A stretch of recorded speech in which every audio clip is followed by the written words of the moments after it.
അവരുടെ കൊണ്ടുപോയി ആരാധനയിലേക്ക് പ്രവേശിക്കുകയാണ്. നമുക്ക് 10 മണിക്കും എല്ലാ ശുശ്രൂഷ അവസാനിപ്പിക്കണം. പിള്ളേർ ആരാധനയിൽ വരണമെന്ന് പറഞ്ഞിട്ടുണ്ട്. കാരണം വെച്ചാൽ നമുക്ക് സ്ഥലമില്ല ഒന്നാമത്.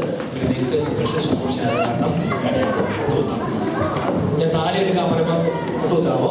നിങ്ങളുടെ താലി നിങ്ങളുടെ കഴുത്തി കിടപ്പുണ്ടോ? ഭാര്യമാർ ഉണ്ടോ? ഉണ്ടെങ്കിൽ ഉണ്ടെങ്കിൽ അവനോട് പ്രത്യേകം അനുഗ്രഹിച്ച് പ്രാർത്ഥിച്ചിരുന്നതാണ്.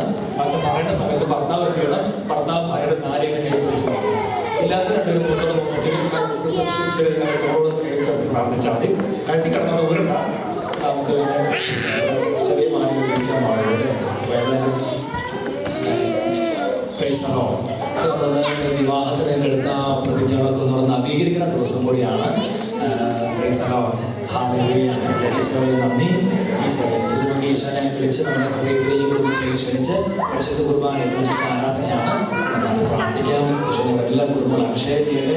വിവാഹത്തിന്റെ കൂതാശയുടെ ദിവസം നിങ്ങൾക്ക് ലഭിച്ച എല്ലാ ക്രമങ്ങളും സ്നേഹിക്കാനുള്ള വിശ്വസ്തത അത് വളരെ പ്രധാനപ്പെട്ടാണ്. ദാമ്പത്യ വിശ്വസ്തത ഏറ്റവും പ്രധാനപ്പെട്ട കാര്യമാണ്. ദാമ്പത്യ വിശ്വസ്തത അതിനുള്ള ക്രമം വർദ്ധിപ്പിക്കാൻ വേണ്ടി കൂടി നമ്മൾ പ്രാർത്ഥിക്കുക. നമ്മൾ ചേർന്ന് ആ പ്രധാനം ആരംഭിച്ച് പ്രാർത്ഥിക്കുക.